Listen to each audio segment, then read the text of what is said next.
Guys, മഹാലക്ഷ്മിയിൽ ഇനി വരാൻ പോകുന്നത് ഒരു തീപാറും ട്വിസ്റ്റാണ്. നിങ്ങൾക്ക് വിശ്വസിക്കാൻ കഴിയുന്നുണ്ടോ?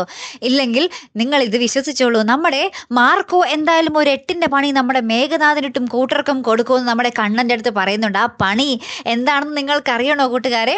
വേറൊന്നുമല്ല, നമ്മുടെ മഹാലക്ഷ്മി ജീവനോടെ ഉണ്ട് എന്നുള്ളൊരു കാര്യം ഇനി ഇവരാരും പുറത്തു വിടില്ല.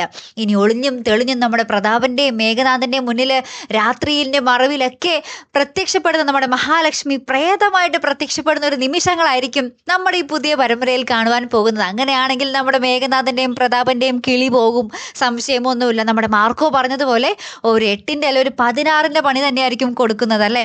നമ്മൾക്കും കാണുമ്പോൾ ഭയങ്കര രസകരമായിട്ട് തോന്നുന്നു. നമ്മുടെ മഹാലക്ഷ്മി രാത്രി ആ ഒരു സാരിയൊക്കെ ഇട്ട് വന്ന് നിൽക്കുന്നു ഇവരുടെ മുന്നിലും. അപ്പോൾ ഇവർ പ്രേതാണെന്നും വിചാരിച്ച് ഓടി ഒളിച്ചു മാറുന്നു. അങ്ങനത്തെയൊക്കെ ഒരു കിടിലൻ രസകരമായിട്ടുള്ള ഒരു ഹൊറർ സ്റ്റോറി ആയിരിക്കും ഉടനെ നമ്മുടെ മഹാലക്ഷ്മിയിൽ വരാൻ പോകുന്നത്. നിങ്ങളും ആഗ്രഹിക്കുന്നുണ്ടോ ഇങ്ങനെ ഒരു മാറ്റം നമ്മുടെ മഹാലക്ഷ്മിയിൽ?